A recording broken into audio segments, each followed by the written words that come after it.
traditional methods as of now that have been devised for utilizing, protein structure prediction. Then we had the intervention of AI. So once AI came about, we evolved into AlphaFold. AlphaFold was developed by a very talented bunch of researchers based out of DeepMind Google. Uh, DeepMind is uh, a collaborative research work done by researchers from Google. You might have heard of Hassabis. So Dr. Hassabis won the Nobel Prize for physics last year, uh, and he won especially for this particular invention, which is AlphaFold. And AlphaFold has created a revolution in the protein structure prediction industry, because it uses the process is like it uses deep learning. So it uses concepts of deep learning, machine learning, and convolutional neural networks to predict 3D structure proteins from amino acid sequence. So a user just has to pass an amino acid sequence in the form of a FASTA sequence, and it will be able to predict the 3D protein structure. So some of the pros were it was highly accurate, it was really fast. So it literally take minutes to predict protein structures for in a very accurate manner, and it's readily available. So if you just go to the AlphaFold official website, you'll be able to see the AlphaFold server, and you'll be able to assess a lot of proteins, and you'll be able to get assessments results for those assessments. Next, which we are going to talk about in greater length in the course of this module, is ESM fold. So ESM fold is evolutionary scaling method fold. So this was developed by Facebook's Meta AI, and the process is and this has been a revolution in terms of protein structure prediction, and in terms of aiding bioinformatics to predict the disease-causing agent in certain protein structures. So the process was using a transformer-based language model to predict protein structures at really lightning speed. So it's very fast. It's even faster than AlphaFold. If AlphaFold can predict the structure of proteins in minutes, ESM-Fold is very fast and it can predict them in seconds. So some of the pros were it was extremely fast, and it's also a free open source tool, so anyone can access the ESM-Fold metagenomic atlas. And one of the cons is that it's slightly less accurate than AlphaFold, because ESM-Fold takes in just one protein sequence, and it calculates the it calculates the PLDT score, which we will talk about in the subsequent slides. And so hence the accuracy is a little hampered because of that. But nevertheless, it's not the differences between ESM-Fold and AlphaFold is the accuracy is minuscule, so you can overlook it and still rely on ESM-Fold. So yeah, so that is a bit about the experimental, the traditional and the AI-based methods that were used for protein structure prediction determination. Next, yeah. So now we are going to talk about challenges in experimental techniques. So like I said, whatever I mentioned previously for X-ray crystallography, cryo, EM, and NMR, the challenges were plenty, right? So data quality and availability. So it was really difficult for scientists to integrate with the existing traditional techniques, because the scarcity of high quality label data was the high quality data label data was less, and experimental data sets, especially for protein structure, gene interactions, and drug responses, were limited. And hence there was noisy or biased data set.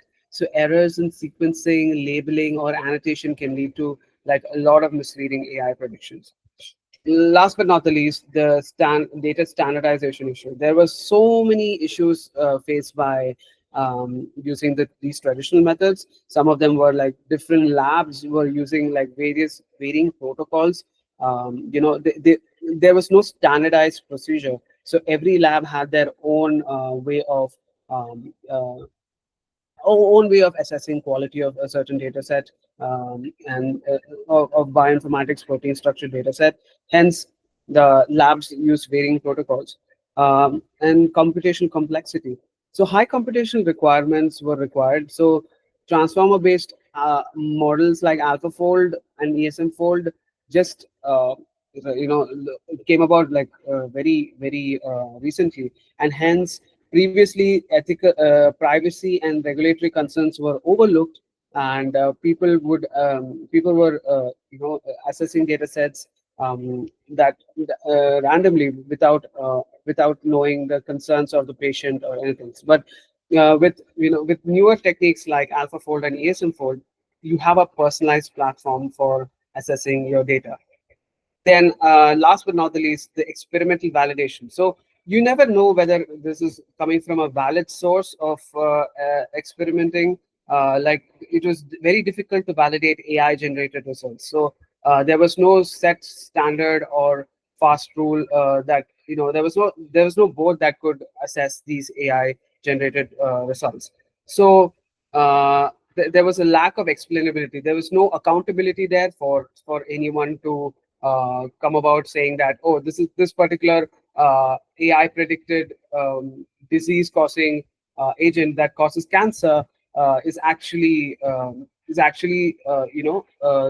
is the protein sequence that causes cancer, which is predicted by this AI model. So there was a chance of bias and generalization.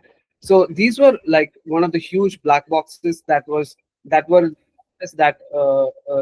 newer techniques like ESM fold and alpha fold have been trying to combat, and come about with reliable sources which follows ethical and privacy regulations, and entrust the user to be given reliable results regarding their diseases or their sickness. So this was a huge challenge that was taken into account when they were building AlphaFold and ESM4.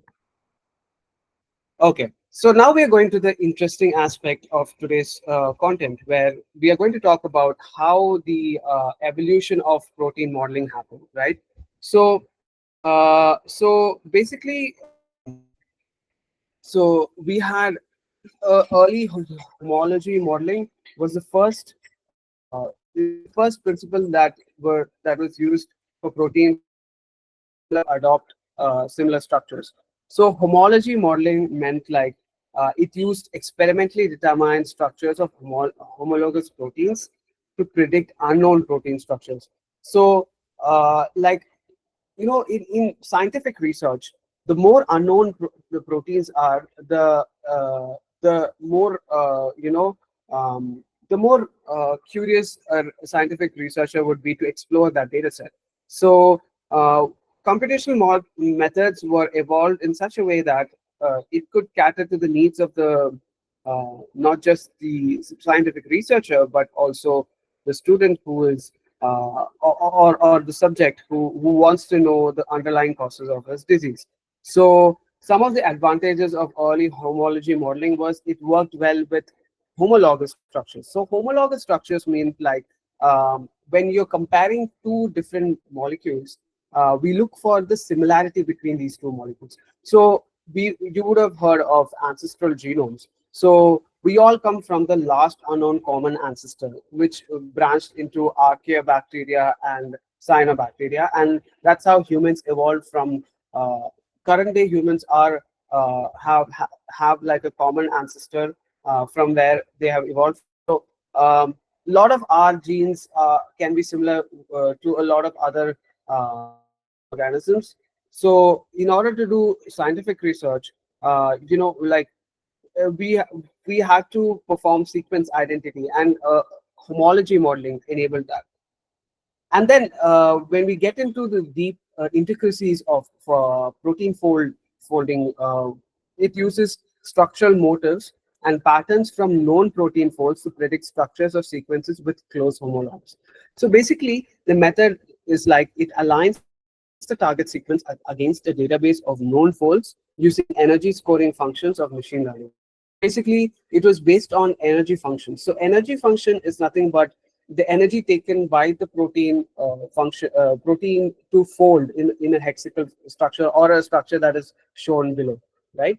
So some of the advantages of fold recognition and threading was that it could predict structures for proteins with low sequence similarity.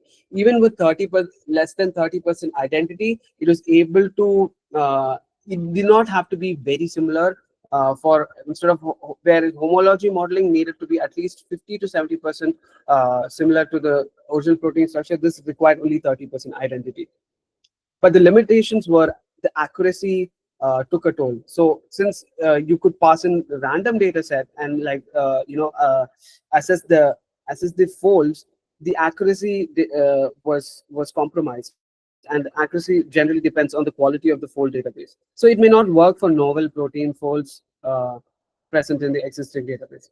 Then we have something called ab initio prediction. So the concept of ab initio prediction is that it predicts protein structures from scratch using physics-based principles. So we would have heard of thermodynamics, right? So thermodynamics has like like uh, latent heat of fusion and thermal energy which is calculated. So we had something called Gauss constant. So all of this underlying principles were used to predict the protein structures using physics-based principles. So what methods it used was like it used energy minimization. So the less the energy taken for the proteins to interact with each other and come about a solution and fold into a protein structure where we can where researchers were more focused on finding the disease causing agent. This prediction method helped them to get into the intricacies of finding the potential disease causing microbe or protein. So the advantages of this model was that it it could model proteins with no known homologs, and it provides fundamental insights to protein folding mechanisms. But the limitations include that it was very computationally expensive, it required significant processing power, and less accurate. It was less accurate than the homology-based methods for large proteins. Next, we have advanced force fields and simulation techniques. So the concept of advanced force fields and simulation techniques was that it improved molecular force fields to refine protein structural prediction. So the method employed techniques like molecular dynamics, which simulates atomic movements over time, and then it had Monte Carlo sampling, which is a unique concept that was brought into the advanced force fields technique, where it used probabilistic methods to explore conformational spaces.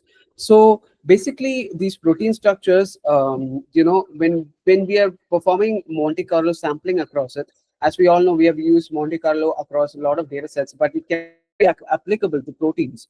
So these probabilistic methods were enabled a human being to explore conformational spaces. So conformational spaces are like different rotational degrees of a protein sequence that can be assessed.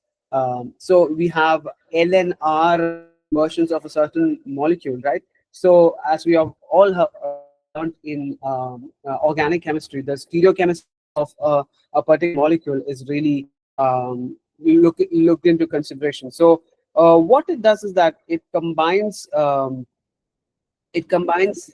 AI and physics-based models. So whatever ab initio does and whatever fold recognition does, it's a combination of both of these two methods function, and so the advantages of that is that it provides more accurate modeling of atomic level interactions. Now, we were talking about proteins, which were a series of molecules, a series of amino acid sequences, right? But this looks into the atomic level interaction. So this is even more minute, and it captures the protein flexibility and dynamic behavior.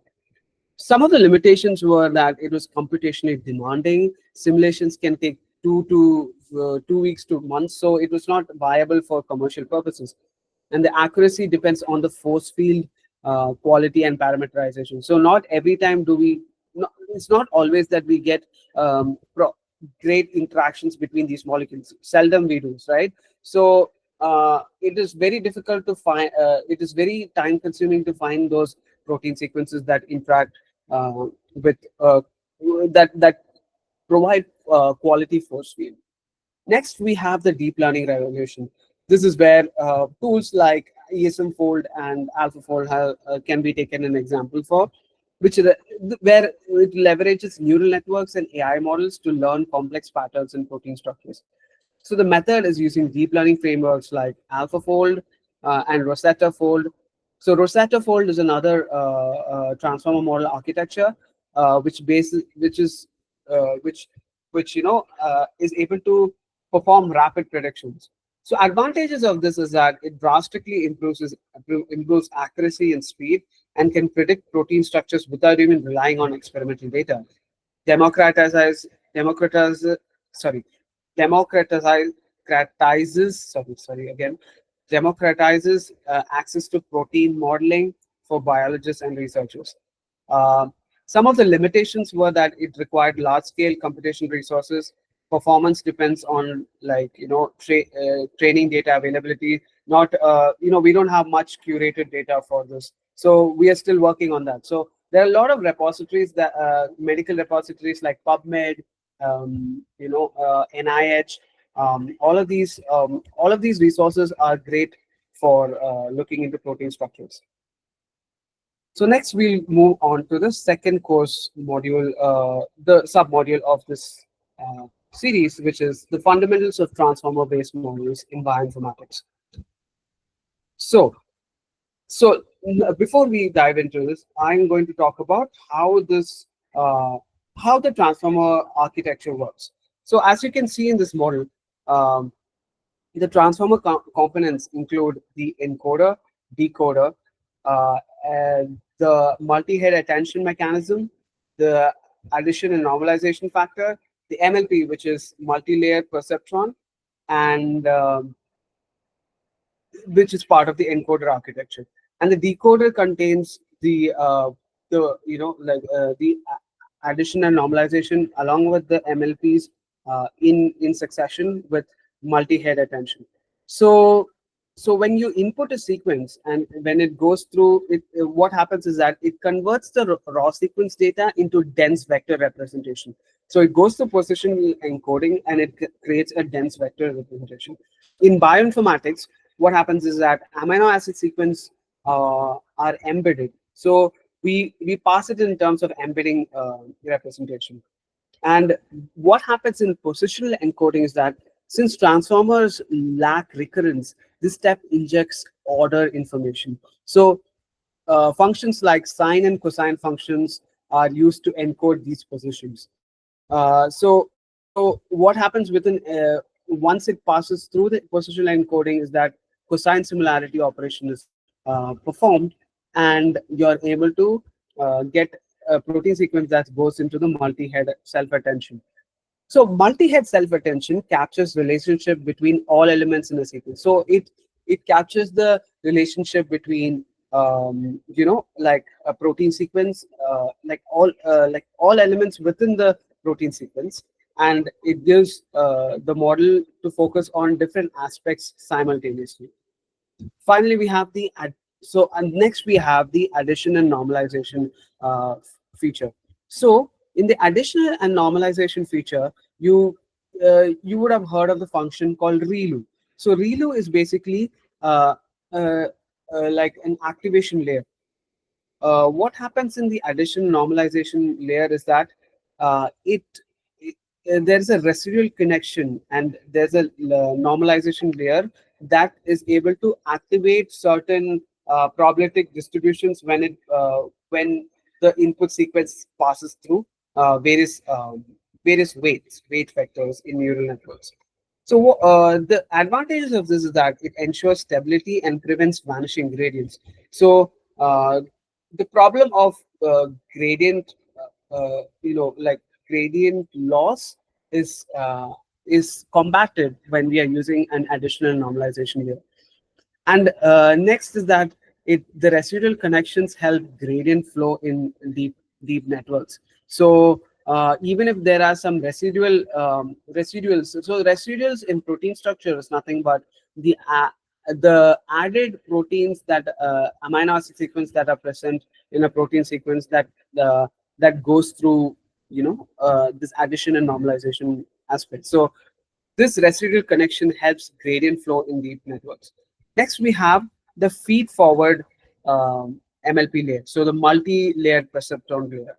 So multi-layer perceptron layer is a fully connected layer that refines attention outputs, and it's applied in transformations and non-linearity. So if there are any non-linear protein structure predictions, what it does is that it normalizes it and linearizes it so that it passes to the decoder architecture, and relevant protein structures that with the amino acid sequence are passed to the decoder structure. So this is repeated. This process is repeated multiple times. So what you see is just one iteration of this process, but this process gets repeated multiple times in order for the attention mechanism model to zero down on that particular amino acid sequence that is causing. If you're predicting diseases, then we are zeroing down on the amino acid sequence that causes that particular disease. So the encoder layer is of multiple identical layers. So there can be around 6 to 12 layers. So you would have heard of the architecture BERT, right? BERT has 6 to 12 layers of real world models. 6 to 12 layers of these multiple identical layers of encoders and decoder architecture. So that has caused a huge boost in finding these disease causing protein structures. In bioinformatics, the most common activation function that we come across is not ReLU but GLU, which we will talk about in the next page. And this GLU function is predominantly used in tools like AlphaFold, ESMFold, etc. Okay, so now we will talk about the evolution of transformers in bioinformatics. So in the previous course, we had talked about evolution of transformers in drug discovery, but now specifically for the bioinformatics use case.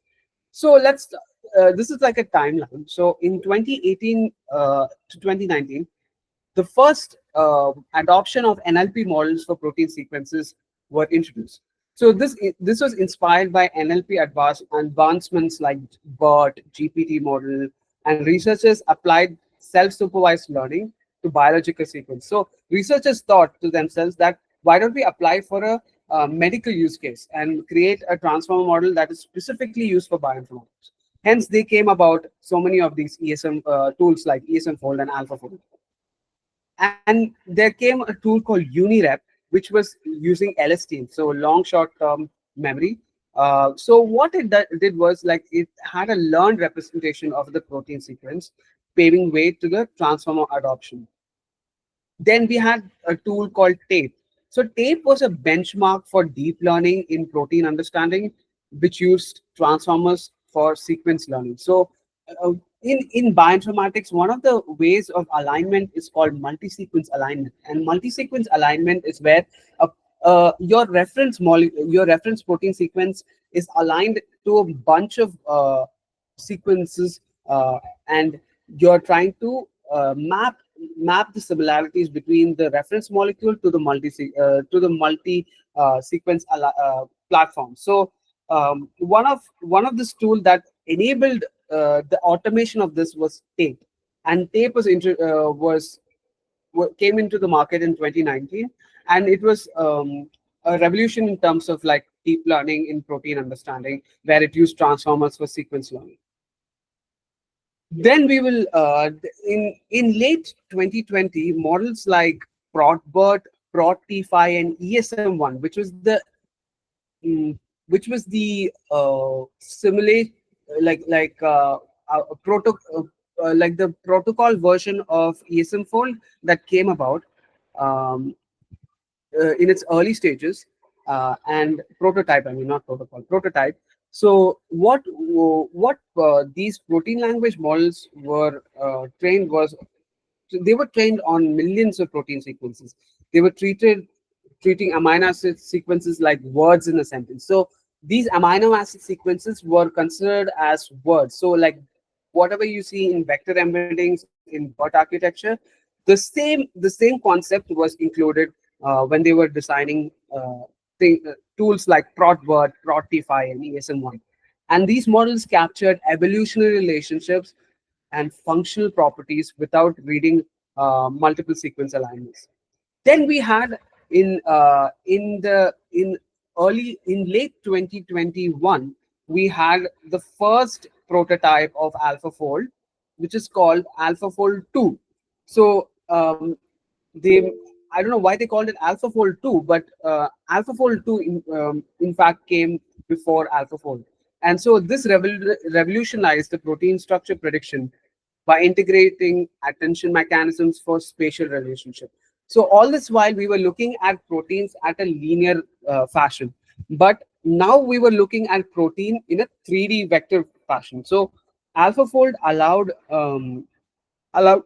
researchers and even common man people who were curious to know what disease causing agent caused that disease, they were able to view this protein structure in a 3D, 3 dimensional way. And AlphaFold allowed that. And so because of this 3D, 3 dimensional view, we are able to find out at which stereochemistry of that protein sequence a certain drug molecule would have binded, would be perfect to bind to attack on that protein, attach on that protein ligand, and then you know and then become a more effective way of translates to drug discovery, where you are able to find drug agents that could attack on the right uh, position of that protein sequence. So AlphaFold looked into it and created this concept of spatial relationships for protein sequences. ESM2 was also around that stage. Meta AI and Google DeepMind had this, a competition of which protein modeling sequence would be of the best use case for researchers. And so Meta AI came about with ESM2, and that showed how transformers alone could learn evolutionary scale representations of proteins. Then we have large scale sequence modeling. So the first direct multi-sequence alignment free transformer based structure predictor was called protein MPNN. So this was a generative transformer for designing stable protein structures. And BERT architectures like gene BERT, DNA BERT, all of this extended transformers to genomics and regulatory sequence predictions. Previously, it was just to multi-sequence alignment predictions, but now they transformed it to a level of uh, utilizing transformers for genomics and proteomics use cases. So like examples of gene BERT and DNA BERT were can elucidate this modeling. Then we have the generative AI for bioinformatics, which is to present day what we are working on, right? So tools like ProGen2, which was introduced in early 2023, use transformers to generate novel protein sequences with desired functions. So all this while we were able to assess protein structures, but tools like ProGen2 was able to were able to generate new protein sequences that were not found before. So this has become an advanced function of interplay of AI in bioinformatics, where transformers were able to produce novel protein sequences with specific functions. Like say to treat pneumonia, a certain protein can be activated. So a drug molecule needs to attach to that protein what is that ligand, right? So when the drug ligand attaches to the protein sequence, if you're using tools like ProGen2 and RF diffusion, it could predict new novel proteins that can actually be instrumental in finding out how to combat diseases like pneumonia or Alzheimer's. As people are right now, researchers right now are working on Alzheimer's, where they're finding out the reason behind the neurodegenerative disease, and they're finding out which particular protein is actually getting triggered while this neurodegenerative disease is plaguing a lot of human beings across the world. So people are actually finding out which protein sequence or some hidden protein sequences that were not assessed previously.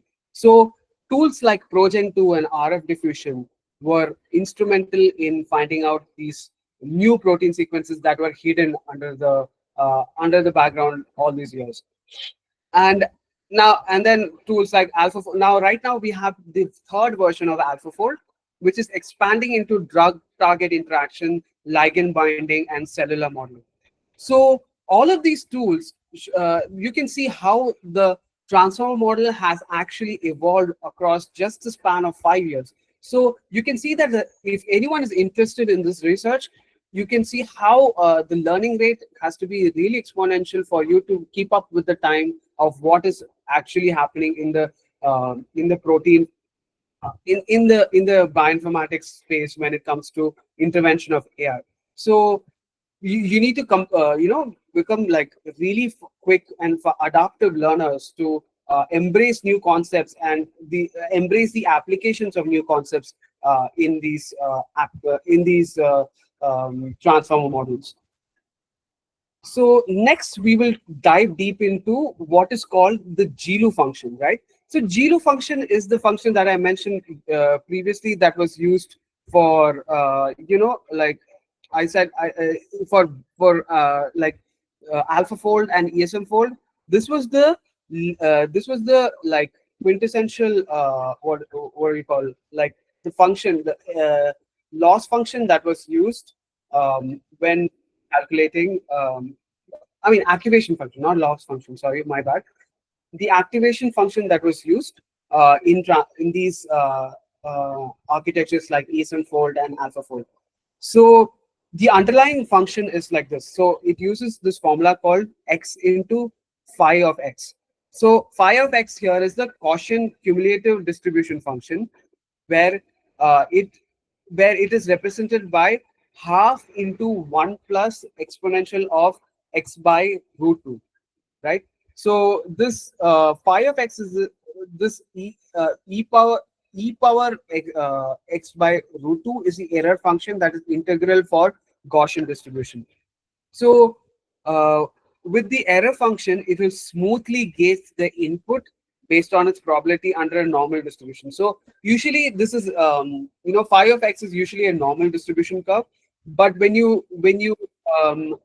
you when you introduce an error function like x by root 2, what it does is that it will smoothly get the input. So when the loss function is calculated, we will have number of troughs and lows, right? And so what this activation function does is that it smoothens that curve and normalizes that particular and makes it more smooth. So that the predictions that you get towards the end like are way more reliable and way more accurate. So this is kind of like a new concept that was brought in by researchers. Previously, they were using ReLU, which is a rectifier linear unit.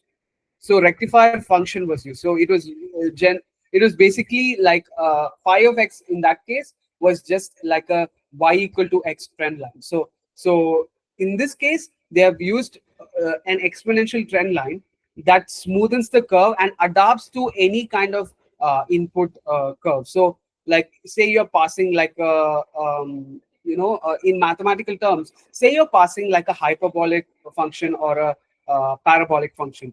So with like it may not even be like y is equal to x square. It could be x square plus x, something like that. So any random function when passed into this particular GLU model, it would be able to smoothen that model. So this was the underlying principle of a GLU function, and this is what they used in the transformer model architectures of ESM fold and AlphaFold.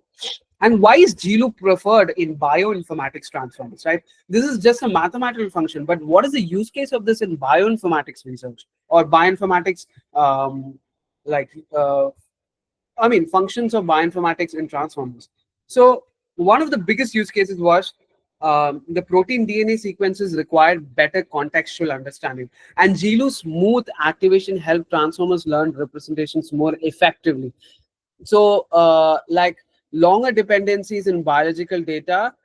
Uh, so, so like previously there were lot of dependencies of um, in biological data. Now, with the advent of GLU, we have equal dependencies of the model on biological and mathematical data.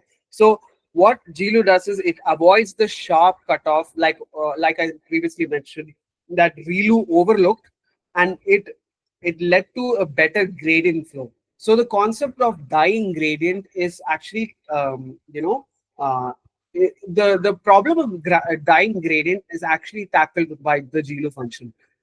So self-attention layers need stability, and GLU works better with layer norm and attention mechanism. So normalization layer and attention mechanism, are the two underlying. Like I showed you in the architecture. So you have like a normalization function and an attention function. So the combination of these two are not only on encoders but also in decoders. Like you can see two layers of normalization and attention.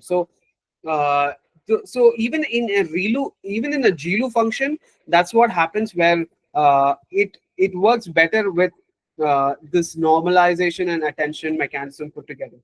So combining these two significantly improves the model's performance by stabilizing the distribution of activations within the attention layer, allowing it to focus more effectively on relevant information across input sequence and discarding the outliers or the anomalies. So essentially making the attention mechanism more robust and expressive. So they can really target on the amino acid sequence. If you're looking at a disease causing protein sequence, they can really narrow down, and the attention mechanism can be really nuanced to focus on that particular amino acid sequence that is expressing when it is getting attached to a drug ligand, and this creates a what we call a drug histocompatibility molecule, where the drug ligand and protein ligand, when attached together, we are able to assess the binding affinity, which is another concept that I'll be talking about in the upcoming modules, right? So yeah, now we will be talking about how GLU is different from ReLU. So activation, so the function is like I mentioned in ReLU, it is 0 to x. So it is a linear function, right? So so the graph would look like y is equal to x. The f of x is equal to x. That is the formula for a ReLU function. But like I mentioned, GLU is x into phi of x being the error function. I mean, phi of x including the error function. So that is one of the underlying difference in the structure of the function. Then the next one is that the computational efficiency. So in a ReLU function, it is simple and it's very computationally efficient. But the downside of GLU sometimes can be that it is computationally heavier, because see, you have like an error function to calculate, you have x by root 2 to calculate, and you have to multiply it, add 1 and multiply it by half. So there is a lot of computational intensity involved when calculating the GLU function. So the gradient problem, in this case, it help in ReLU functions. It helps mitigates the vanishing gradient problem, because your y is, I mean, f of x equal to x is it's a very what to say, it's a very binary kind of output that you get, either 0 or 1. So it helps to mitigate that vanishing gradient problem.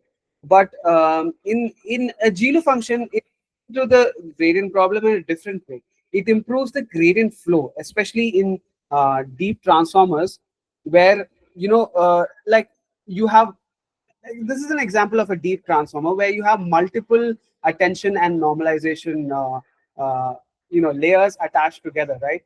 And using a ReLU function in this kind of an architecture will be a no-brainer, because you have multiple outputs coming from multiple attention head, multi-head attention and normalization models. So what this does is that it it improves the gradient flow. So not like every gradient is discarded, but some gradients can be included as well, and it creates a more adaptive and robust system. So it is especially helpful when it comes to transformers. And for specific use cases like AlphaFold and ESM that has a very complex architecture, using a GLO will be the right idea because it can handle protein structure predictions efficiently. So the problem of, like I mentioned, there's something called the dying ReLU problem in neural networks, where ReLU neurons consistently output zero. So, like I said, it's more of like a binary output that you get from ReLU. Uh, when ReLU neurons consistently output zero. So the weight vectors consistently output zero in this case. Um, Whereas in the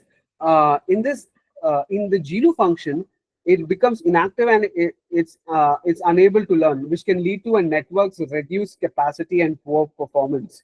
So like that, a ReLU function cannot be viable for like complex protein sequences. So when it comes to bioinformatics, ReLU can be only employed for simple architecture, but when it comes to you know uh, GLU can be used for like multi-sequence alignment, assessing multiple protein sequences, and it outperforms the deep transformer models. So it outperforms the what to say, like the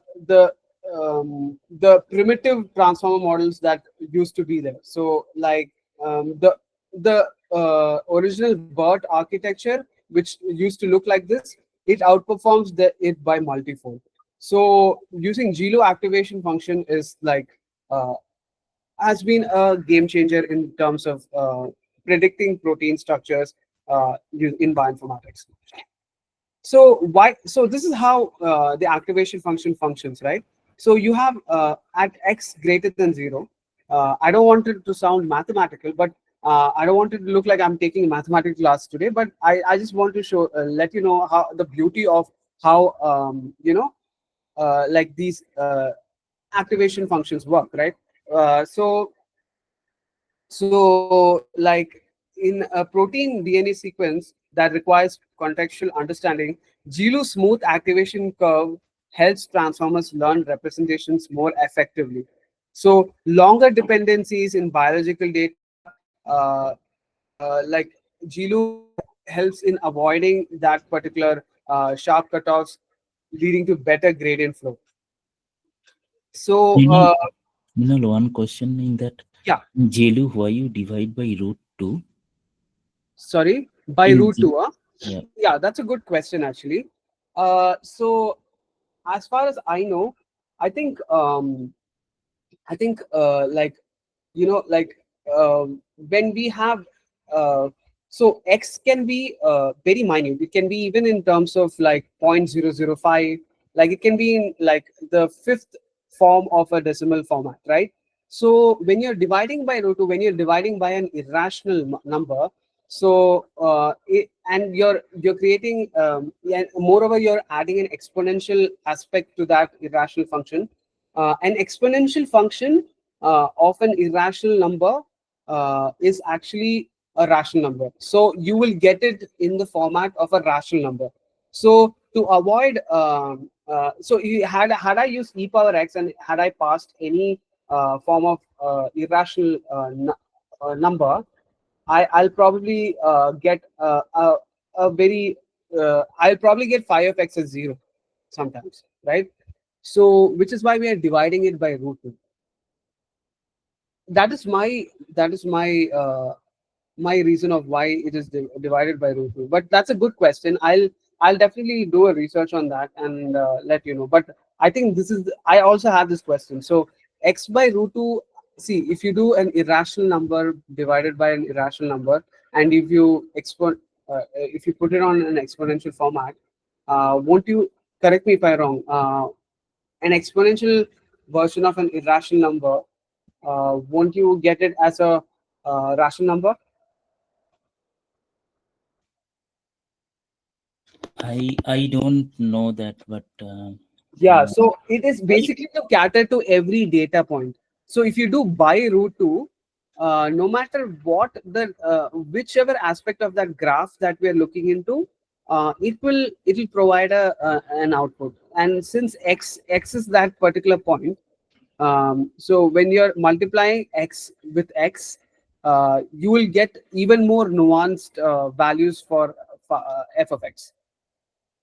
So like it is to reduce the errors. So like if I had used phi of x as half of e power x and not 1 plus e power x by root 2, then probably I'll be getting a different activation function, but it might not be it might not be continuous. So yeah, that is one more thing. So this Gaussian cumulative distribution function has to be continuous, and in order to become continuous, it has to cater to every point on the x-axis and create a y equal to f of x function, right? So for that to happen, I think that is why the scientists would have resorted to x by root 2. I hope that answered your question. it might be just by 2 or something by other number can be. Sorry. It might be some only just x by 2 instead of x by root 2. uh, Maybe you can look No, at it. but I have looked into how a GLU function works. We can definitely touch base on this post the seminar. I can show it to you. Uh, the formula for a GLU function is this: half into 1 plus e power x by root 2. I also had this doubt, but they have told. I mean, GLU was specifically defined because ReLU gave only binary outputs. Like ReLU just gave 0 or 1.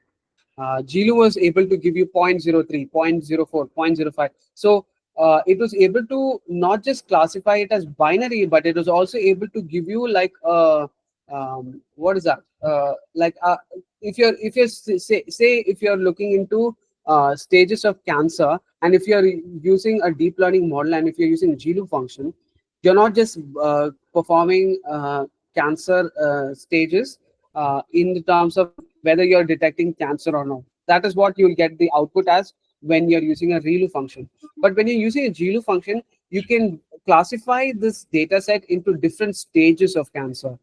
So based on the data points that you feed, it is able to classify whether on 5 stages of cancer, like from benign to malignant, it is able to define that, oh, this particular data point is at the third stage of cancer or fourth stage of cancer, because the GLU activation function was actually employed, and the results that came out of this particular transformer model was yeah, results that came out of this transformer model after you see after softmax layer and linear function, the the output probability was around zero point 0.6 or so point 0.5 or like that. So I hope that makes sense. Yes, yes. Yeah. So to get a more continuous and more reliable output is why they use this complicated formula. But if you're asking me why half, then okay, like let's take it this way, right? If you use x equal to 0, you will have e power 0, which is 1, 1 plus 1, 2, 2 by 2, 1. So activation layer, I mean, phi of x starts at, but f of x is x into f of x. So it starts at 0, but at infinity, like since this is a continuous function, I'm taking infinity. So e power infinity is how much actually? Partha, do you have any idea?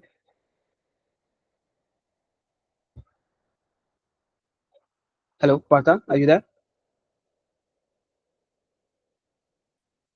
Okay. Okay. Anyways, we will look into this later. Yeah.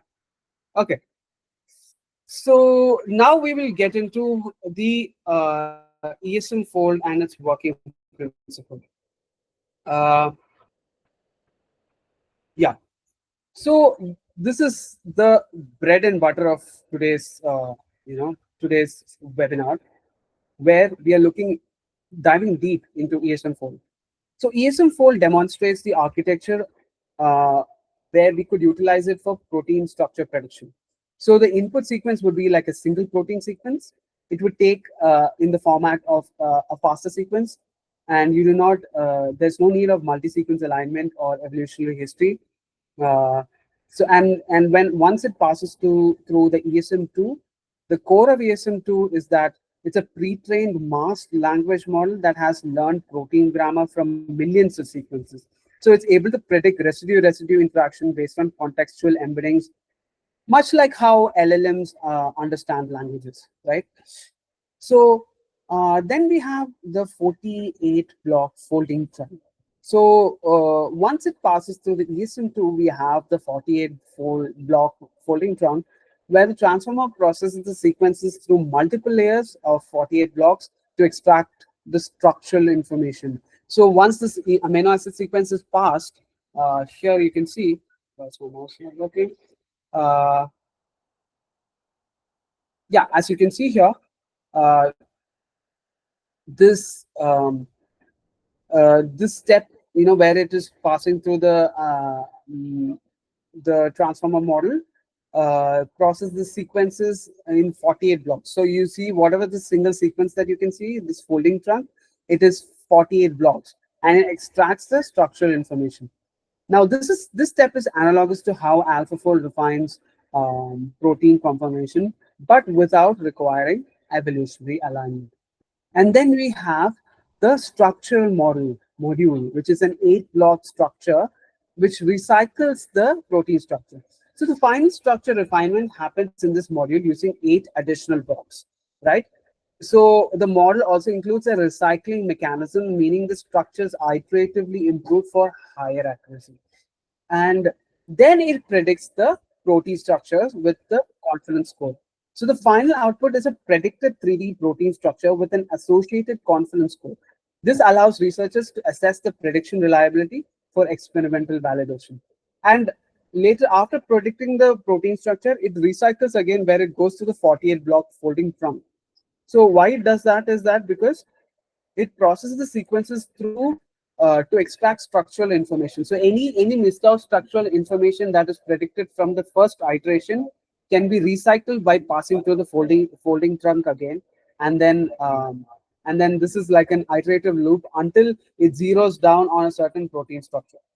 So this is how the ESM fold works. If you had attended my seminar that I had talked about, like on uh, two couple of months ago, I had talked about how RF diffusion uses the concept of diffusion to predict novel proteins. ESM fold uses this particular block architecture to predict the new structure with new confidence scores. Now we dive deep into the aspect of confidence scores, right? So before that, I'll run you down the differences between the comparison table between ESM fold, alpha fold, and Rosetta fold.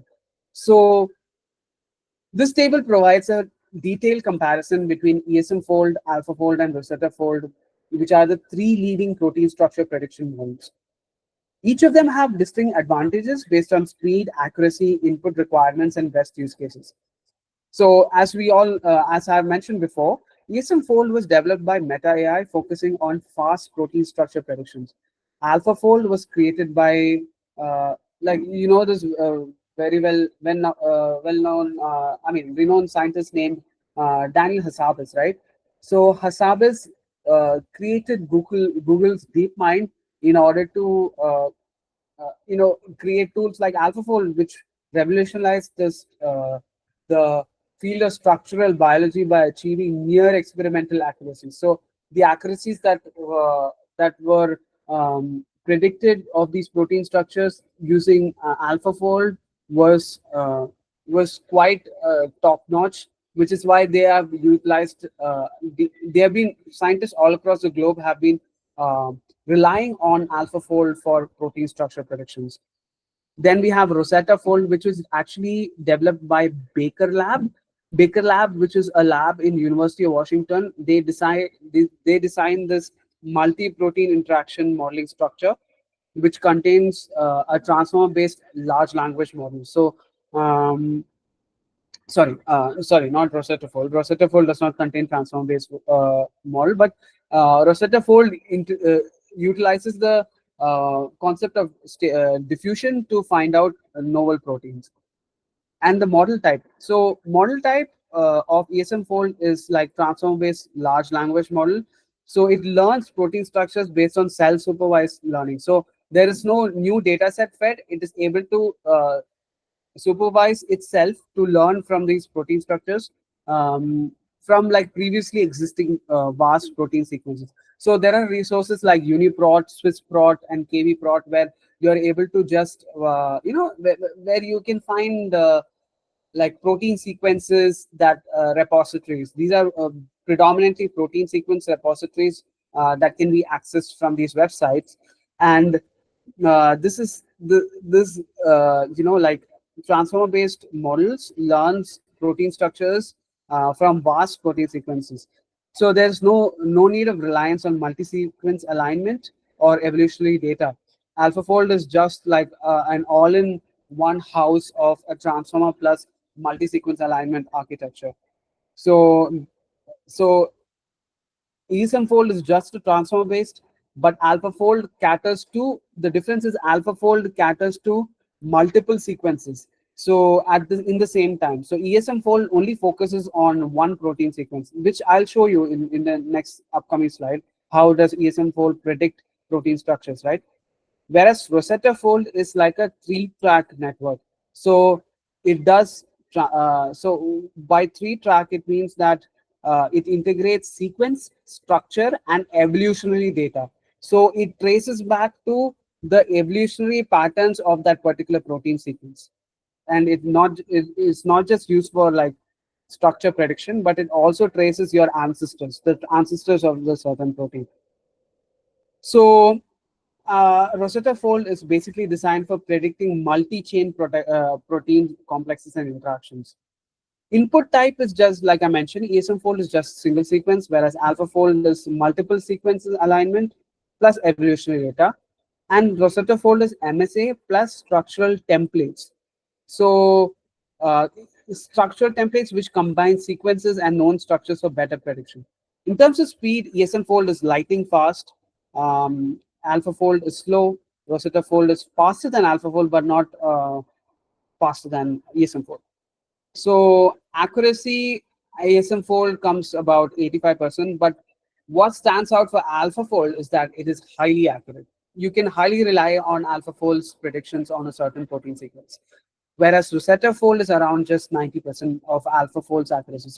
Uh, so the best use cases for ESM fold is for large scale protein screening.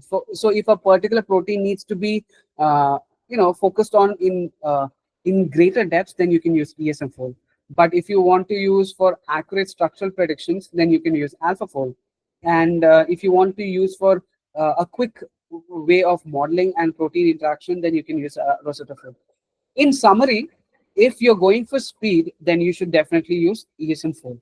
But if you want reliable, accurate proteins, then you have to use AlphaFold. And if you're looking for, like multi-protein interaction, like if you want to know what if this protein could interact with some other protein that that was not previously thought of, if you want to experiment with a lot of combinations of proteins to find a novel drug, if you're getting into drug discovery, then you can use Rosetta Fold because it is better used for multi-protein interaction and complex modeling, like it's three-track network architecture and protein-protein interaction. So because it's being a little faster than AlphaFold. All right. So next we will look into the applications of ESM fold in bioinformatics. So by utilizing a single sequence as input like this that I'm showing right now, this is a prototype of a P53 protein structure. So P53 protein structure is like the causative agent of cancer. So take this protein sequence as an example. I am going to show how a single sequence input greatly speeds up the prediction process while maintaining high accuracy in predicting atomic resolution structures. Moreover, ESM fold outperforms other methods when dealing with proteins that have few homologous sequences. Some key applications of ESM fold include metagenomic protein structure prediction, So it predicts structures for unknown proteins in environment samples. It helps discover new enzyme families and microbial functions, and it is a rapid structural analysis of large protein data sets. So it enables high throughput structure prediction for thousands of proteins, accelerates function insights for drug discovery in genomics. Then we have protein evolution studies. Reconstructs ancestral protein structures to study evolutionary changes, then aids in understanding structural conservation and divergence. Then we have drug discovery and protein engineering. Assists in designing stable proteins and optimizing drug targets. Identifies novel conformations for druggable proteins, and then we have function annotation of unknown proteins. This predicts structures to infer functions for uncharacterized proteins, right? So if there are some uncharacterized unknown protein, it predicts the structures that for that particular protein. And it also supports AI-driven annotation by matching these protein structures to like known domains. So if a protein is left unclassified, it is able to classify that protein and what is that, like it is able to um, move it to or yeah, it is able to classify that particular protein in a certain and match it to a certain domain. Yeah, match it to a certain domain. Next, okay, now we'll look at uh, how this is a simulation of the metagenomic atlas of ESM4. So if you go to the official metagenomic atlas of ESM4, this is how it looks like. So there's a huge globular structure of proteins. So this is the metagenomic atlas of protein structure. Guys, this is very interesting when it comes to understanding proteins, because this is a visual representation of how a protein sequence looks like. So when you click on that particular protein, or if you want to zoom in on that particular protein within the metagenomic atlas, you are able to you can download it in the form of a pdb format, which is a protein data bank format, or a sequence format. So you will get it in the form of a FASTA sequence or an amino acid sequence. And you have different alignment metrics that include predicted alignment and error. So not all of these proteins are accurate, right? And to so what this ESM4 metagenomic atlas shows is that you could also let me replay it for you again. So here is the globular structure of the metagenomic atlas, and these are based on coordinates. The on the right corner that you see, these are the coordinate numbers. So when you go to if you get the access of a coordinate number from a repository like Uniprot or KBprot, you're able to you can input that particular coordinate, and you will be able to see the protein structure. And once the protein structure is found, you can download it in the form of a pdb file or a sequence, and you can find the pldtt score. So pldtt score is something that I'm going to talk about in the next slide, which is really essential when it comes to understanding protein folding, because it tells you about the residual proteins that may not be highly accurate to the original protein structure, and it allows you to understand which protein sequences needs to be binded with which protein sequence, right? So what so this ESM fold is a high speed alternative to AlphaFold, but it comes with cost. Its accuracy is less. uh, yeah, wait one sec. Yeah. So once you download the protein sequence from the model, and when you can perform a protein prediction function like this. So here I'm downloading I'm downloading libraries like Torch and ESM, which allows you to um, uh, perform the pre-training aspect of this model. So what happens with this is that, like this is how a .pdb format looks like. The it can be used. I mean, it can be viewed using one or several free and open source software tools like Jmol, PyMol, PMD, and Rasmol, and other non-sharing shareware programs Okay, so like UCSF, which is UCSF Chimera, which is devised by scientists from University of California, San Francisco, uh, and Swiss Prot, PDB Viewer, Star Biochem. All of these are Java-based interactive molecular viewing platforms with integrated search of protein data runs. And all of these are quintessential.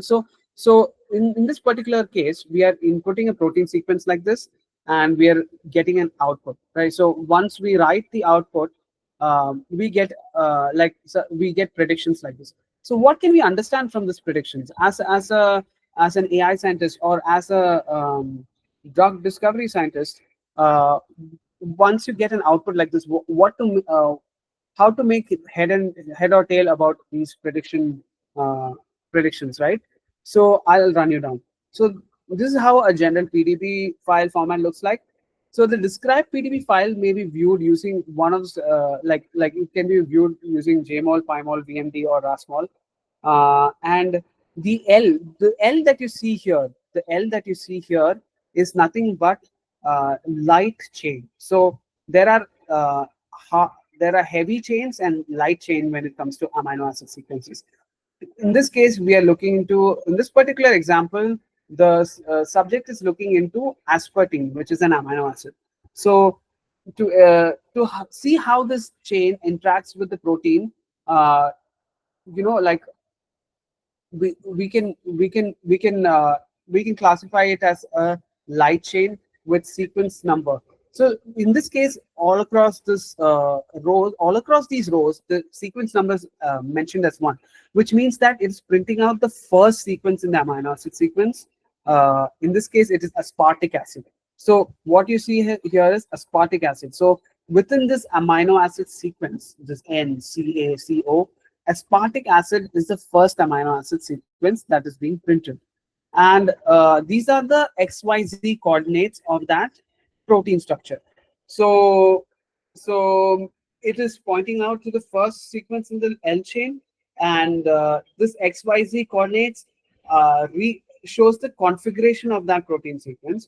So basically, if you're mapping this on a 3D visualization platform, you'll be able to view the protein sequence. Say, so this XYZ coordinate that you see here is the coordinate that can be viewed from this metagenomic atlas cloud, right? You click on that protein sequence, that is the particular coordinate of that protein in terms of 3 dimensions. So when you download the PDB sequence, you will understand that this XYZ coordinate is the coordinate of that particular atom, which contains this particular element of this amino acid sequence. So it is very fascinating how we can interpret ESM4 predictions to useful ways to understand proteins. And later on, we will dive into TM score versus PL DDT score. So TM score, right? In bioinformatics, TM score is nothing but template modeling score. These are two essential metrics that we need to understand as a bioinformatician when it comes to assessing the similarity between two proteins. So when you're superimposing two proteins, how do you know that this protein is similar to the other one? So that is the underlying what is that underlying principle that every drug discovery scientist or a bioinformatics person would get into. And TM score and PLDDT score are two metrics that validates that claim. So TM score you assesses the similarity between two proteins. So when you're getting, so R is equal to 0.52. So in this case, what here the PLDT score and TM score, we are creating a correlation plot between them. So if it is ranging between from 0 to 1, where 1 signifies a perfect match. So so you can see like this protein, like you see this data point here, this tiny protein data point here, it is almost close to 1, where TM score is 1 and the PLDT score is 1, which means that that particular protein sequence is very similar to the reference protein sequence. So the Pearson correlation between the TM score and PLDT score, in hindsight, by taking the average of all of these data points, it's showing as 0.52, which means that the score is pretty low in terms of the correlation. It's pretty low, which means that this is a low quality metric that cannot be used to distinguish between alternate conformation. So you cannot distinguish between alternate conformation with this particular score. So um, like color sequences encoded across each strand of these protein uh, has specific color demarcation that indicates the PLDDT level. So if the PLDDT level is between 0 to 50, which is denoted by orange, it means that that protein structure, like you see in this protein structure, orange is depicted here, right? So the distance between of that particular, it's called residue from of the protein sequence. Each strand of this protein sequence as a whole is called a residue. So the distance between that and the original protein sequence is low. I mean, is high. So which is why the PLDTT score is less. So more the distance is, the further it is away from the original protein structure. So PLDT score is not the accuracy of prediction, since it does not compare with like experimentally solved structures which were run through like X-ray crystallography or cryo. It only estimates the reliability within the model's own framework. So here you can see that the PLDT score is 0 to 50, whereas at some protein structures like dark blue here is 90 to 100. So, and most of them are like light blue, which means that it lies between the range of 70 to 90. So this is the PLDT score that suggests that this protein structure cannot be highly reliable, because most of them are light blue, which comes under the category of being moderately reliable, where the score is like around 70 to 90. The more it gravitates towards 90 to 100, the more reliable it can. So this is a parameter that is used while looking at the structural reliability of protein structures by drug discovery scientists and AI scientists alike. All right. So yeah, this is a graphical representation or a video on how these PLDT scores look like. So like I mentioned, if dark blue is very high, so PLDT score will be above 90 at that particular place. Light blue is about 90 to between 90 to 70. So PLDT scores is a score that does not rely on superposition but assesses the correctness of the local distance. On this basis, a PLDT score above 90 would be taken as the highest accuracy category, in which both the backbone and side chains are typically predicted with high accuracy. In contrast, a PLDT score between 70, above 70 corresponds to a correct backbone prediction with misplacements of side chains. PLDT tells you where to trust the 3D model, whether you have to trust this or not. Low PLDT regions suggest potential disorder, dynamic behavior, or binding induced changes. There might be so many changes within the model that can be disregarded, where that may not be of much importance. Whereas high PLDT score matches well-defined 3D elements with like helices and sheaves. So high PLDT scores can basically match well-defined 3D structures. So like this portion, this dark blue portion that you see here in this video, if you're binding a protein sequence with a similar like confidence score, then it is showing that matches with the well-defined 3D elements of that particular protein sequence. Now we will dive into the case study aspect. Okay, so I'm going to show you a code demonstration and how this particular model. Wait 1 second. Where's my hello? Yeah. Okay. So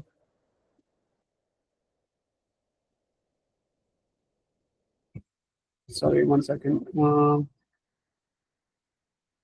second.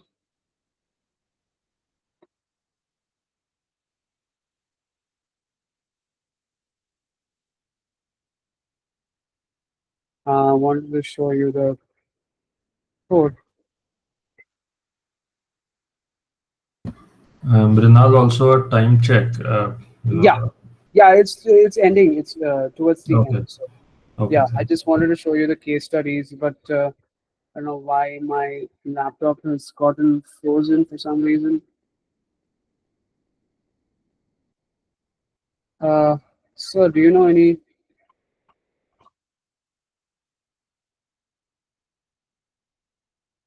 I don't know why it got frozen. Sir, am I audible? Yes, absolutely. 1 second. Show all windows.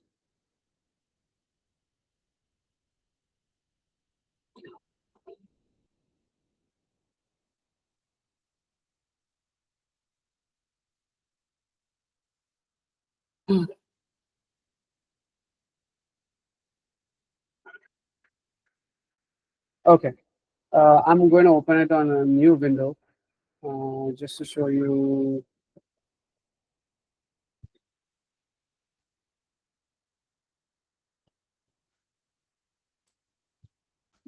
Why is this getting stuck? Mm,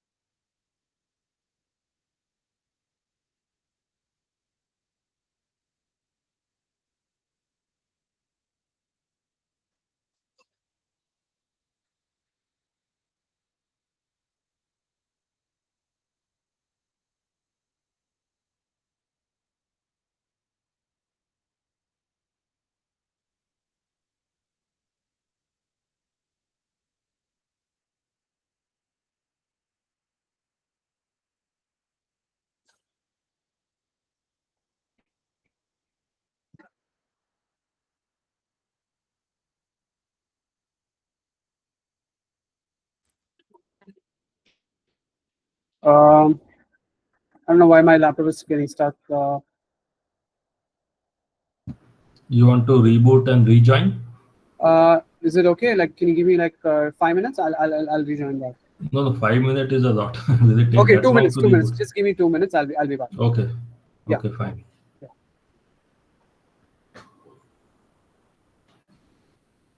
Let me try now. So, folks, meanwhile, let me apprise you of our activities in Shellside. So, we had a good healthcare hackathon, on 8th of March with the 100 teams registering, and finally 25, participated.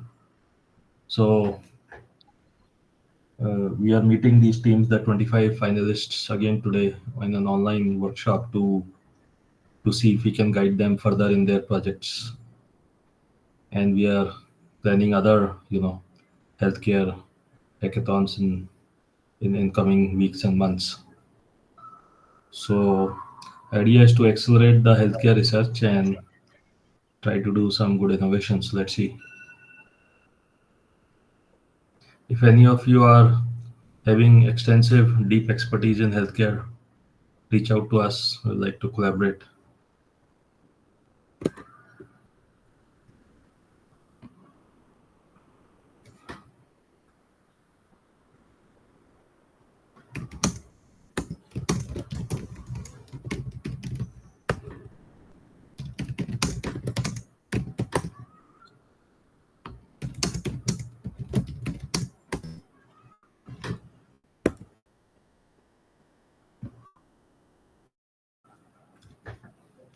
So, is anybody here involved in healthcare, projects or healthcare tech or healthcare AI?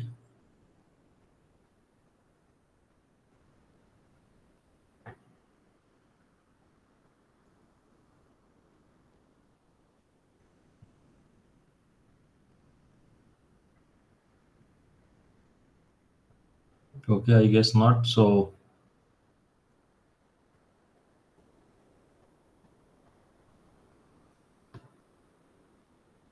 So we are interested in developing some interesting apps in GenAI for healthcare and connecting with the community doctors and hospitals, medical colleges slowly to create an ecosystem. Just like we have a AI tech community, we would like to probably engage the healthcare community. So that's the goal, and see if we can, working in collaboration with them, produce some deeper apps. Because when engineering teams develop healthcare projects in hackathons, they don't have domain expertise. So it is critical to get the domain experts to guide the healthcare innovations.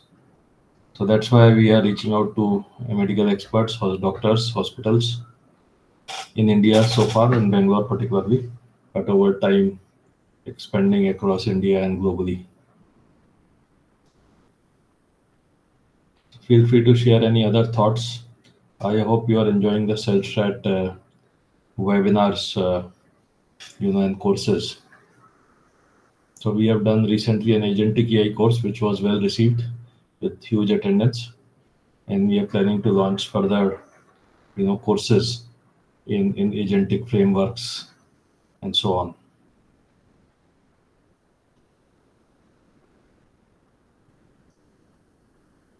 So just a show of hands, is everybody here from India, or do we have folks calling in from abroad as well?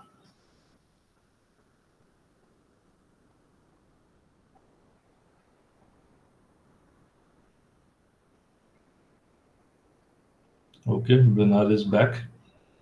Brinal, are you ready? You're on mute, Brinal. Am I audible, guys? Yes, now you're audible. Okay. Yeah, so So sorry for that. share your screen. Yeah. Uh, yes. Can you see my screen now? Yes. All right. So, yeah. So now we are going to look into the case study of today's class, today's module. So basically, uh, let me just open that slide. Yes.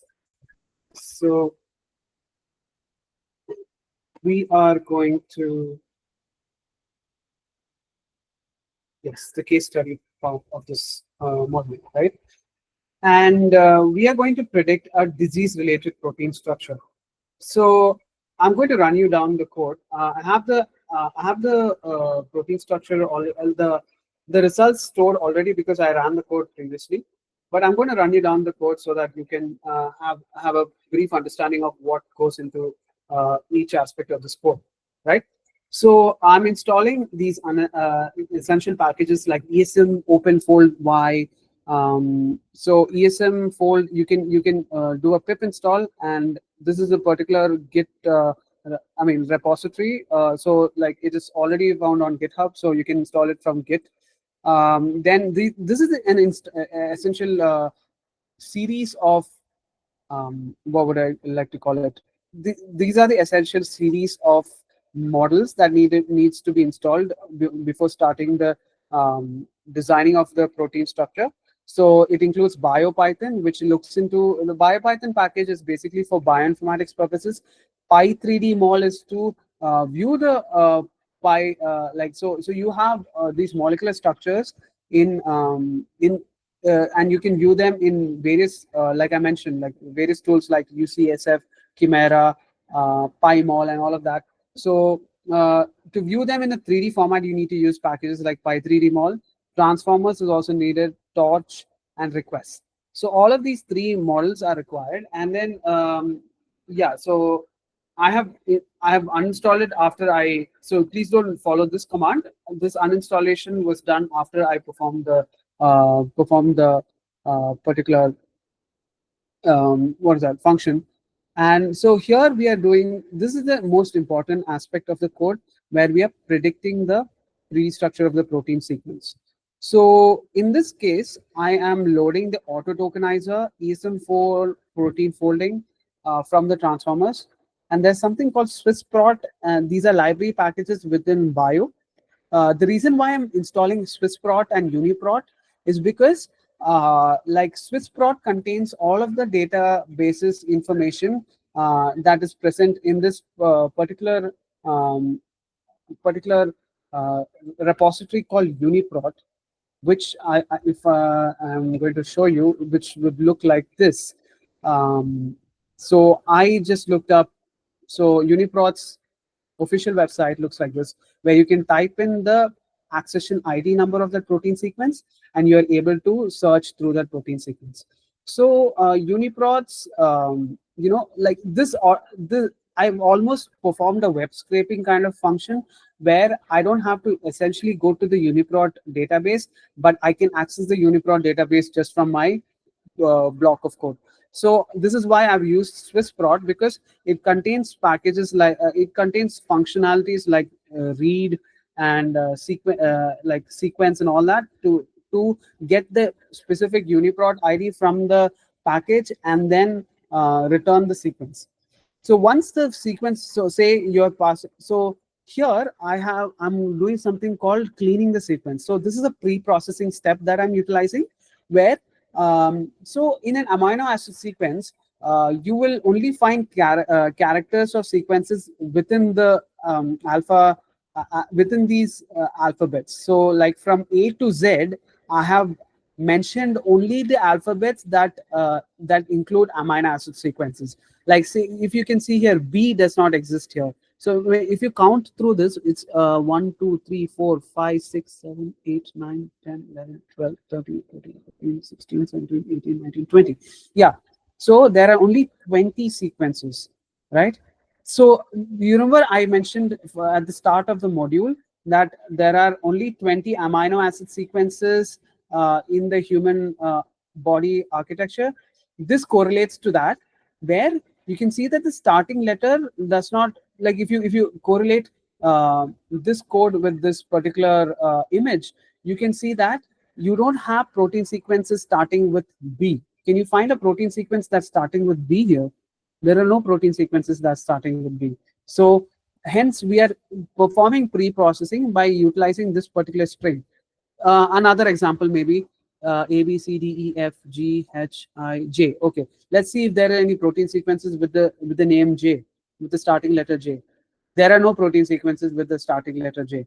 So so I have created a pre-processing step where it cleans the unwanted amino acid sequences.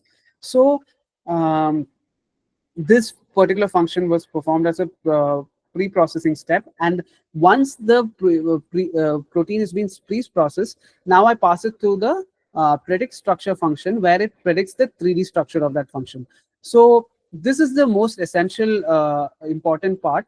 So what I'm doing here is I'm running torch.device uh, on CUDA. So CUDA is basically using the GPU server. So in my Google Colab right now, it's running on system RAM and disk. But once I run this function, it will connect to my GPU server within Google Colab.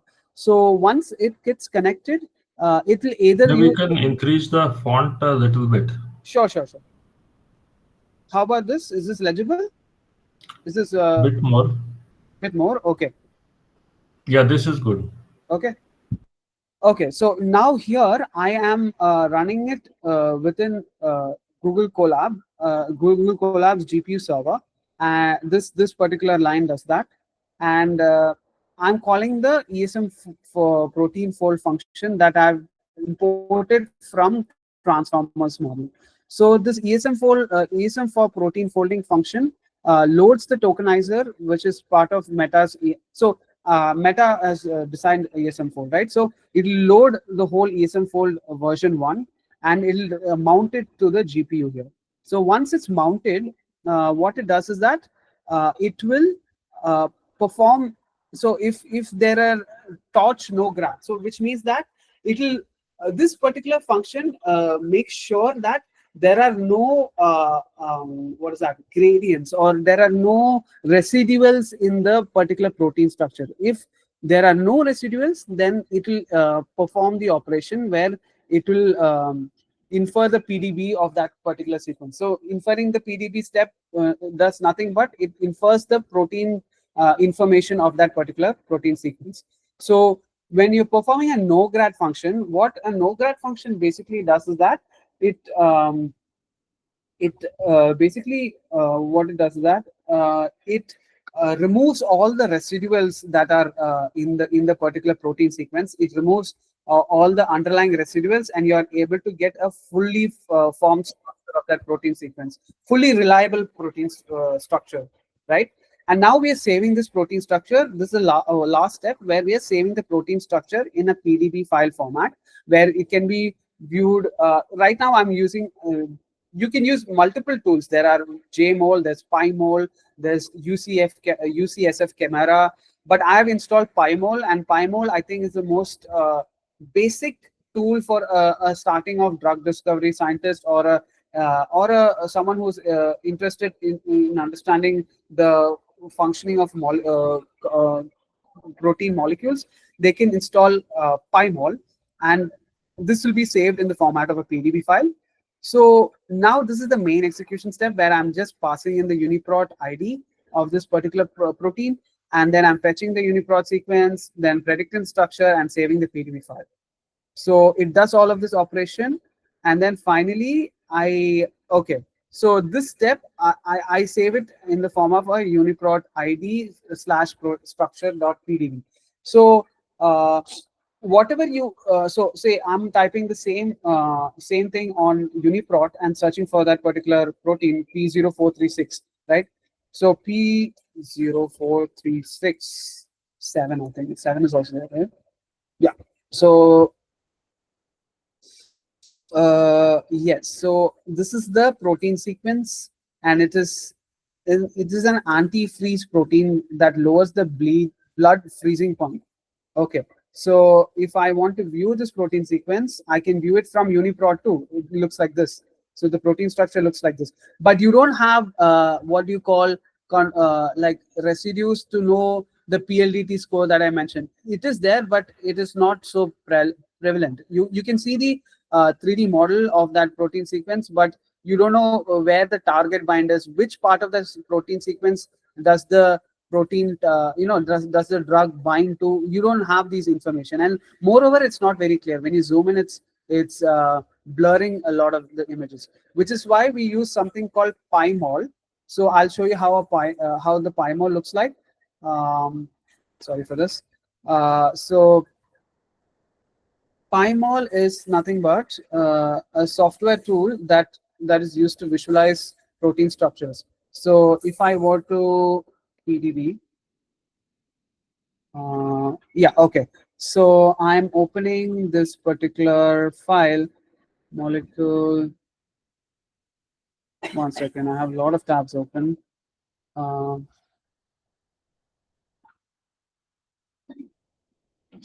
yeah, I have, where's the .pdb file? Let me just open PyMol first. So PyMol is this particular visualization tool for the protein sequence.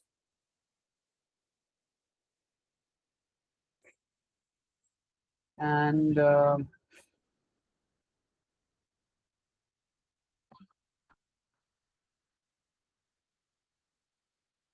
yeah, so yeah, this is the structure. So I'm going to open structure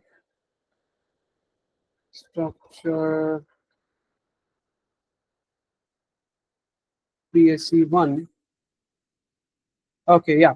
So structure PSC1, right? This is the same protein structure that you're able to see on PyMol, you're able to see here as well. So this protein structure, which is less clear on the UniProt database, see, you can see the blurring happening, even though you're able to see it's not that evident. But through PyMol, you're able to see the intricacies, the the this is, you see the arrow marks here. This shows the arrow marks of how the hexical binding is happening within that protein structure. So basically, these arrow marks denote how this folding is happening. So all of this can be viewed from PyMol, but Okay. So this is the predicted ESM fold. Uh, so this is what ESM fold predicts this protein to look like, right? This is the output that we get after performing this step. Now here I'm going to compare between two protein structures, which is from AlphaFold and uh, what I got from ESM fold. So the same file, the same Uniprot ID file, I am loading it from a different website, that is AlphaFold. AlphaFold is also having a server, as having a repository where you can search for the particular protein sequence. And uh, so once I download the file, I have saved it as structure uh, psc.2, right? Right. So this is the output that I get of the same molecular structure uh, AlphaFold. So whatever you see here is the output. Sorry for this. Is the output that you get on AlphaFold, and the stark differences here. You can see there are some differences here. This shows the um, binding targets of that particular protein sequence, whereas, okay, sorry, I have open structure, yeah, sorry. And here you can see there are different colors associated, right? You can see the light blue color, whereas here this is a plain protein sequence. So AlphaFold has a more nuanced nuanced and more accurate finding. I mean, not yeah, accurate finding. I can say this with confidence because uh, these colors represent the PLDTT score that I mentioned previously. The PLDTT score, that means that if if it is of light blue color, um, like you can see here, if it is of light blue color, it falls under the category of 70 to 90. So 70 to 90 meaning that these proteins, this particular structure of that protein is highly is can be relied upon, can be relied upon, and can be taken, can be chosen as a target for the drug molecule to bind and see for predicted results. Now the next step would be passing in a lot of smile strings of that particular drug molecule and trying to attach it on these binding sites. So this particular point of that particular protein is a binding site of P0. What is that? What is the protein called? P04. Yeah, P04637.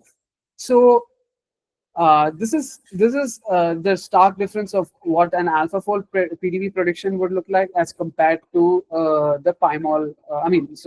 As compared to the ESM folds. Now I'm going to compute the RMSD distance. So RMSD distance is nothing but the root mean square division distance. So what RMSD distance does is that you're importing these two structures and you're calculating the distance between the proteins. So it superimposes one protein over the other and it calculates the distance between these two proteins. So when it does that, it calculates. So a typical RMSD score of a calculates the similarity. So we can check which output is more reliable. Is it the is it the AlphaFold's one or ESM Fold's one? And usually when you look at RMSD scores, you get an RMSD score for AlphaFold and ESM Fold. Uh, like AlphaFold median backbone prediction, and so say you have a RMSE score of around 0.96 Armstrong. Armstrong is the uh, is the unit that you use for like the calculation of the size of a protein. If you're getting between of PLDT score of 0 to 5, it indicates a high confidence. So for this particular protein, I got, like, when I tried the RMS, when I implemented this function, I got around 2. So I got value around 2. Now it's not showing up. But if you run this Colab notebook of mine, you will be able to find out in terms of Armstrong how much is the RMSE distance score, and I got it around 2, which means that it can be relied upon. So this particular protein structure is almost similar to this one. there might be just 2 Armstrong differences between them. So so a PLDT score of sorry, an RMST score of around let me just ask RMST score reliability. How much? So if it is between the range of 55 to 60, it is acceptable. So so this is what the internet has to say about RMST. So if an RMST less than 2 corresponds to molecular docking solutions. So molecular docking is a concept where we are superimposing a particular molecule to another molecule, and in this case we are trying to bind. So the further steps of this would be trying to bind a protein molecule, or I mean drug molecule, onto this the protein molecule. So you would say, I mean, when you run my notebook, you will get around 2. I think I got 2 as my 2 Armstrong as my value. So which means that my prediction is almost accurate. So yeah, this is what I wanted to show you as a case study for today. And if you would like to run this and see the results for yourself, please feel free to reach out to me. I'm always there to give you the Google Colab notebook. You can run it. And yeah, that is a bit about the case study.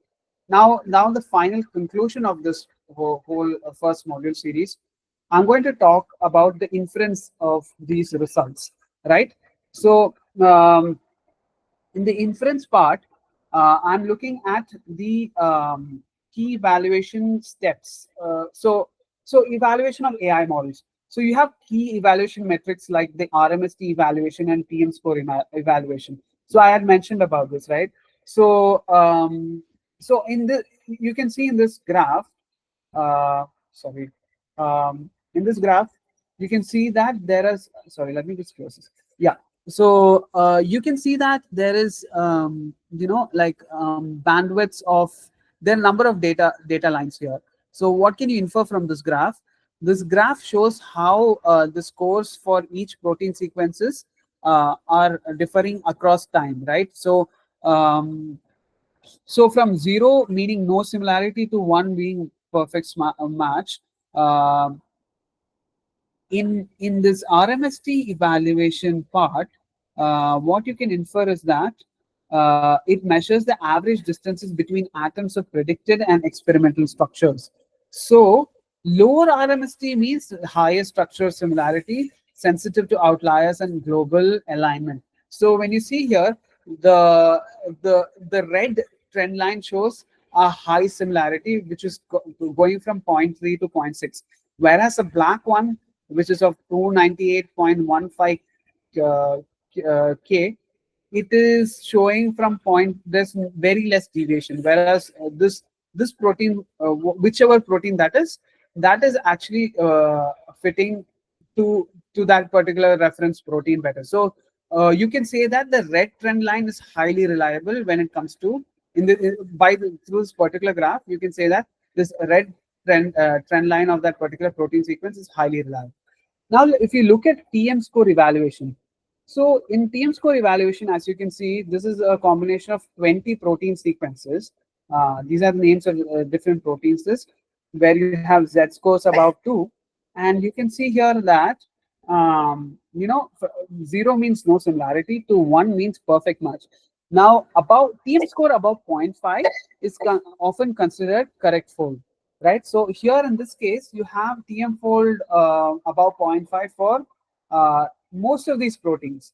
The ones that are in yellow are most highly reliable, I think, because they they contain um, they contain the scores that indicates correct fold. So anything above zero point 0.5 is considered reliable, and the yellow protein, the proteins that belong to the yellow family would be considered most reliable, because most of them are above zero point 0.5, and they have two protein structures that are around 0.61 and 0.610. So if you're taking a cumulative comparison, the proteins that belong to the yellow family are considered more reliable to a certain protein structure.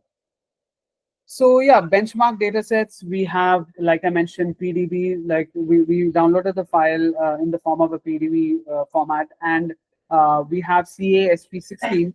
CASP16 is like it's like a gold standard repository for experimentally determined protein structures. It acts as a reference data set for model benchmarking and evaluation. So for evaluation and model benchmarking, we use CASP16. Yeah, then application of AI powered protein folding, it is applied. So see, you see P53, this is the cancer causing protein. This is the 3D structure of the cancer causing protein. And this protein can be assessed through formats of like drug discovery, for drug discovery scientists to look upon, or enzyme engineering or synthetic biology. Um, and this accelerates rational drug design, enabling pharmaceutical companies to screen molecules and optimize hits faster. So, for example, cancer therapeutics targeting P53 and enzyme engineering. So, AI-powered prediction speed up synthetic biology applications where custom enzymes or pathways are designed for specific tasks. And another one is vaccine development. So, accurate structural predictions help identify antigenic sites. So like for P53 protein. So if you're using it for vaccine development, say for COVID, not P53 in general, but any other protein sequence for to prevent a pandemic or an epidemic to happen, we can rely on AI powered protein folding methods to find out, um, identify antigenic sites and that are crucial for designing vaccines. See, for example, I'll give you an example. So COVID-19 happened, right? mRNA COVID-19 vaccines leverage spike proteins. So you in this GIF, you can see the green ones are those spike proteins. So mRNA COVID vaccine leverage the spike protein structure to design the immunogenic region. So to find out which part of our body are most immune to COVID-19, the spike protein structures were more analyzed as amongst the flowery structure of that protein, right? So this allows faster response to emerging infectious diseases. So all of this can be achieved using AI and AI forms of protein folding. So I believe that's almost conclusion of uh, this presentation. And finally, the future directions of AI and protein folding. So I think I've discussed from 2000s to 2018 what all have been happening, and also talked about the breakthroughs. But what we can expect in the future is something really fascinating, because um, in we can we can expect things like this now. We can expect de novo AI assigned de novo proteins, where AI models will design new proteins not found in nature. There will be novel proteins that have not been discovered that can be found through AI, and potential for tailor-made proteins with therapeutic functions. So say for cancer killing, for neurodegenerative diseases, if you want to find novel proteins, you'll be able to find using AI and real-time protein structure predictions. All this while we were getting data sets from already pre-processed data that were in the medical repositories. But how about we create? So you would have heard yesterday there was a news about a 16-year-old boy who created an AI that could detect heart diseases within 7 seconds, and he won I think a national prize. Yeah, Chief Minister of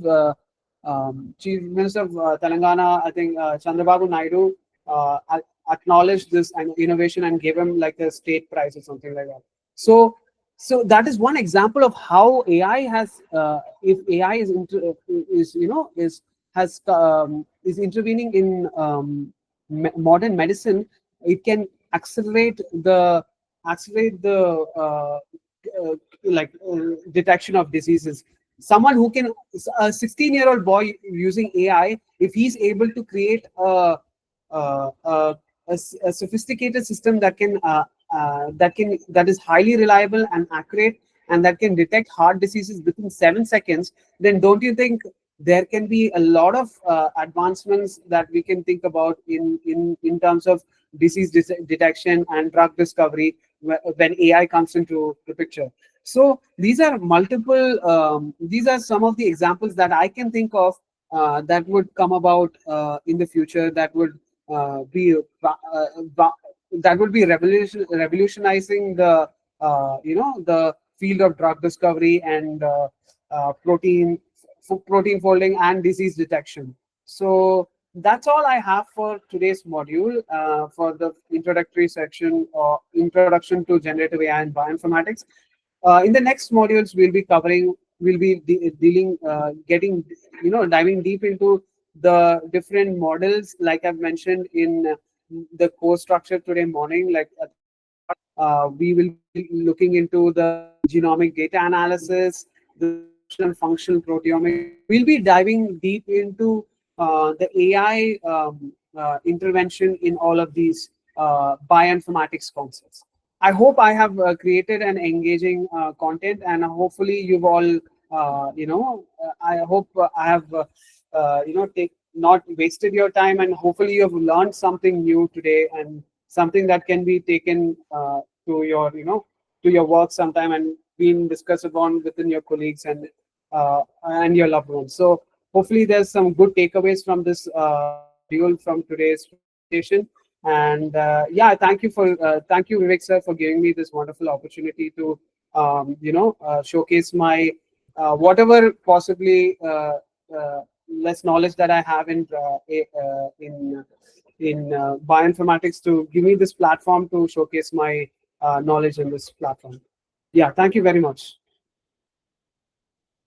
Okay, good work. So a lot Yeah. of extensive stuff on the basics of bioinformatics, AlphaFold, ESM fold, etc.